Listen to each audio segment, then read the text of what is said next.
2021年期刊《Journal of Bodywork and Movement Therapies》。LTA effects of visual feedback of thoracoabdominal motion on oxygen consumption during hyperventilation pilot study， 指的是运动时使用胸腔的呼吸肌群呼吸的话，会使得体能快速消耗，因为降低呼吸肌群的动作可以增加运动肌群的氧气供应。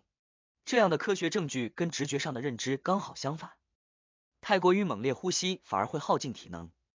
练习减量呼吸将大大提升我们的体能。这样的练习我们知道并不简单，但只要掌握诀窍倒也不难。想知道更多，欢迎加入 YouTube 频道。